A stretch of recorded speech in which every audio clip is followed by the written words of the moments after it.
Hello everyone, welcome back to Datta's classes. पिछले class में हम characteristic of goodwill, need for valuation of goodwill and factor affecting the valuation of goodwill को अच्छी तरीके से समझ चुके हैं। आज की क्लास में हम methods of valuation of goodwill को समझेंगे।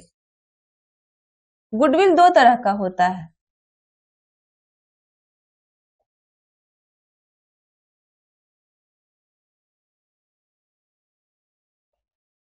एक purchased goodwill,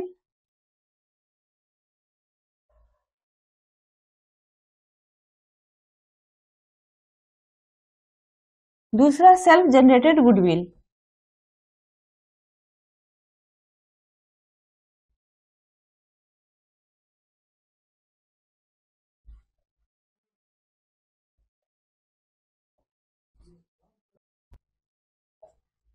accounting standard 26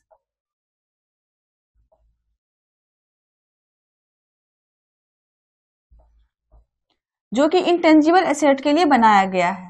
accounting standard 26 के अकॉर्डिंग बुक में हम सिर्फ परचेज्ड गुडविल को ही रिकॉर्ड करते हैं। परचेज्ड गुडविल मीन्स जब हम किसी बिजनेस को परचेज करते हैं तो उसके एसेट लायबिलिटी के साथ साथ हम उसके गुडविल को भी परचेज करते हैं। इसको हम समझते हैं।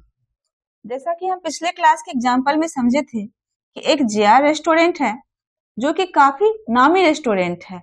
यहाँ का खाना काफी स्वादिष्ट होता है जिस कारण कस्टमर की लाइन लगी होती है। और साथ ही साथ एक नया रेस्टोरेंट है जो कि अभी अभी खुला है,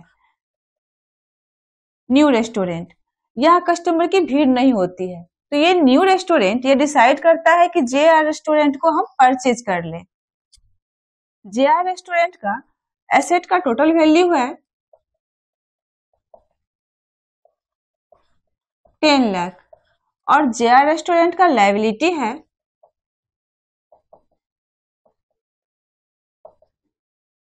2 lakh.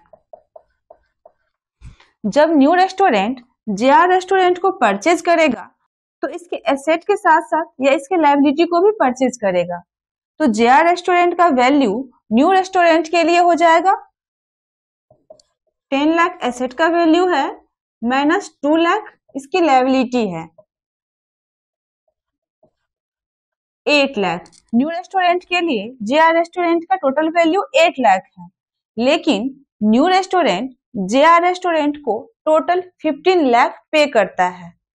New restaurant JR restaurant को टोटल 15 लाख पे करता है जबकि उसका वैल्यू सिर्फ 8 लाख है। ये जो 7 लाख वह एक्स्ट्रा पे करता है वह जेआर रेस्टोरेंट के गुडविल का वैल्यू पे करता है, क्योंकि जब न्यू रेस्टोरेंट जेआर रेस्टोरेंट को परचेज करता है तो वह इसके गुडविल को भी परचेज करता है। यहाँ पर जेआर रेस्टोरेंट के गुडविल के कारण ही उसके यहाँ कस्टमर की भीड़ होती है। अब जो कस्टमर जेआर रेस्टोरेंट के पास पहुंचता था अब वो कस्टमर न्यू रेस्टोरेंट का कस्टमर होगा। इससे न्यू रेस्टोरेंट का प्रॉफिट बढ़ेगा। इस तरह जब न्यू रेस्टोरेंट जेआर रेस्टोरेंट को परचेज करता है तो वह इसके एसेट लायबिलिटी के साथ साथ इसके गुडविल को भी परचेज करता है। यहाँ पर ट्रांजैक्शन हो रहा है, लेन देन हो रहा है, इसलिए यहाँ पर गुडविल को बुक में रिकॉर्ड किया जाएगा। इस तरह परचेज गुडविल को बुक में रिकॉर्ड किया जाता है। सेल्फ जनरेटेड गुडविल वह गुडविल होता है जो कि खुद की मेहनत से अर्न किया जाता है। जैसे जेआर रेस्टोरेंट खुद के गुडविल को यहाँ पर अर्न किया है, यह गुडविल खुद से बनाया है। तो जेआर रेस्टोरेंट ये डिसाइड नहीं कर सकता है कि उसके गुडविल का क्या वैल्यू है, 10 लाख है, 25 लाख है या 30 लाख है। लेकिन जब न्यू रेस्टोरेंट जेआर रेस्टोरेंट को परचेज करता है तो वह इसके गुडविल का वैल्यू निकाला है। यहाँ पर जेआर रेस्टोरेंट के गुडविल का वैल्यू 7 लाख निकला है। इस तरह जब गुडविल को परचेज किया जाता है, बिजनेस को परचेज किया जाता है, तो परचेज गुडविल का रिकॉर्ड हम बुक में करते हैं, लेकिन सेल्फ जनरेटेड गुडविल का रिकॉर्ड बुक में नहीं होता है। अब हम methods of valuation of goodwill समझते हैं।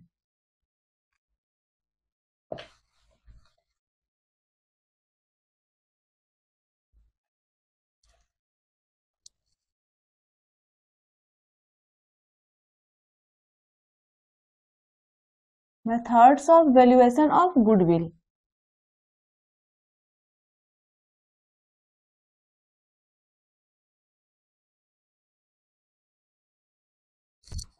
आपके बुक में 3 तरह से वैल्यूएशन ऑफ गुडविल निकाला जाता है। First,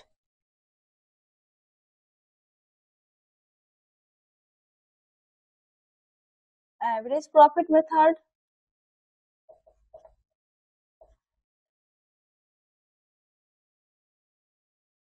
second, super profit method.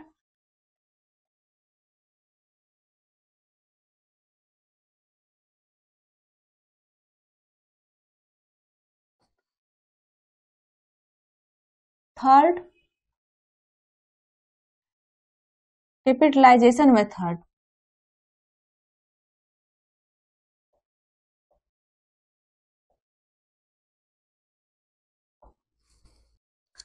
Average profit method में हम 2 तरह से गुडविल का कैलकुलेशन करते हैं। First, simple average profit method.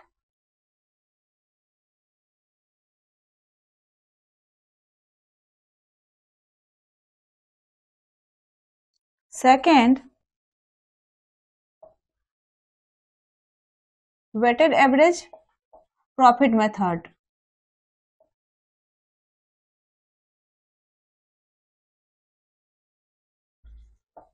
आज के क्लास में हम सिंपल एवरेज प्रॉफिट मेथड को समझेंगे। सिंपल एवरेज प्रॉफिट मेथड में वैल्यू ऑफ गुडविल का फॉर्मूला होता है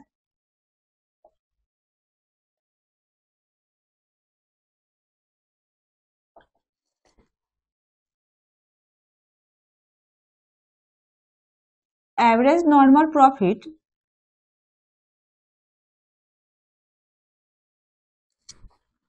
multiply number of year purchased.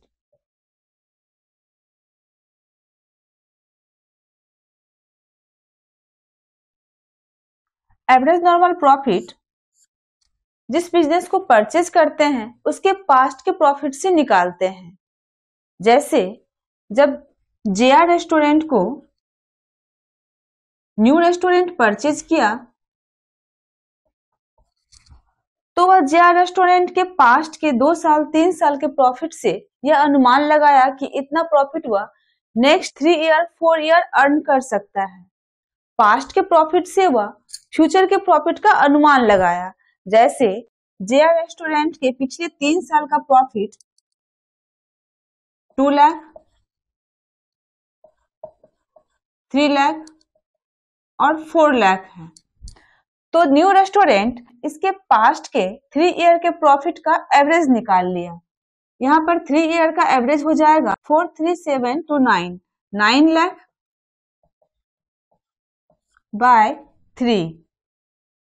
यहाँ पर 3 लाख जेआर रेस्टोरेंट के पास्ट के 3 ईयर का एवरेज प्रॉफिट है। जेआर रेस्टोरेंट के पास्ट के 3 ईयर के प्रॉफिट से न्यू रेस्टोरेंट यह अनुमान लगा लिया कि नेक्स्ट के 2 ईयर 3 ईयर तक वह कम से कम 3 लाख का प्रॉफिट अर्न करेगा ही। इस तरह एवरेज नॉर्मल प्रॉफिट जिस बिजनेस को परचेज करते हैं उसके पास्ट के 2 ईयर 3 ईयर के प्रॉफिट का एवरेज प्रॉफिट होता है। और number of year purchased past के प्रॉफिट से जो एवरेज प्रॉफिट निकाले हैं इस प्रॉफिट को आगे कितने साल तक हम अर्न करेंगे वह नंबर ऑफ ईयर परचेज होता है। नंबर ऑफ ईयर परचेज आपको क्वेश्चन में दिया हुआ रहेगा। चूंकि हम पास्ट के प्रॉफिट से फ्यूचर का प्रॉफिट डिसाइड करते हैं इसलिए एवरेज नॉर्मल प्रॉफिट को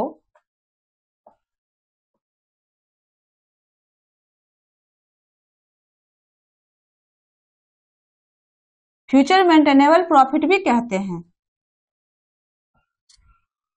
अब एक क्वेश्चन से इसे हम समझते हैं।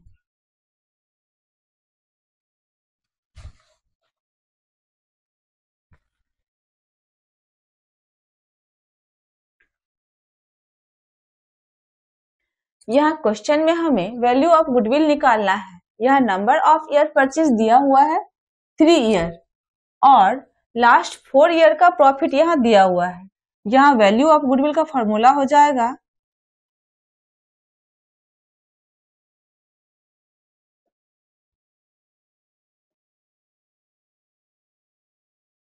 Average normal profit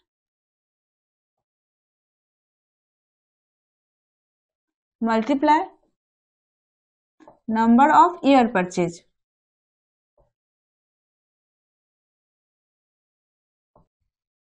average normal profit हमारा हो जाएगा लास्ट के 4 ईयर का average profit 30,000 plus 50,000 plus 40,000 plus 80,000 by 4 2 lakh by 4।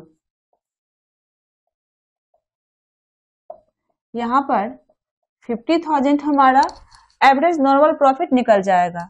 यहाँ पर हो जाएगा 50,000 multiply number of year purchase, यहाँ पर 3 ईयर दिया हुआ है 3।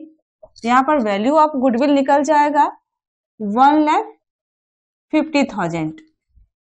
इस तरह लास्ट के 4 ईयर के प्रॉफिट से हम एवरेज प्रॉफिट निकाल लेंगे और उसको हम नंबर ऑफ ईयर परचेज से मल्टीप्लाई करके वैल्यू ऑफ गुडविल निकाल लेंगे।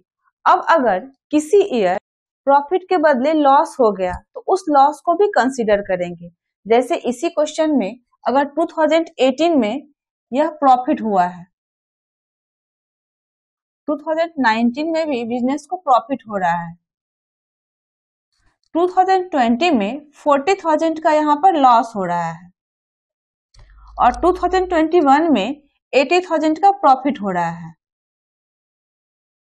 तो जब हम एवरेज नॉर्मल प्रॉफिट निकालेंगे तो यहाँ पर हम इस लॉस को भी कंसीडर करेंगे। यहाँ पर 30,000 प्लस 50,000, यहाँ पर चूंकि 2020 में 40,000 का यहाँ लॉस हो रहा है तो यहाँ पर हम इसको माइनस कर देंगे 40,000। फिर नेक्स्ट ईयर 80,000 का प्रॉफिट हो रहा है तो यहाँ पर हम प्लस 40,000 करेंगे बाय 4 करेंगे। यहाँ इसका वैल्यू हो जाएगा 1,60,000 माइनस 40,000 बाय 4, 1,20,000 बाय 4।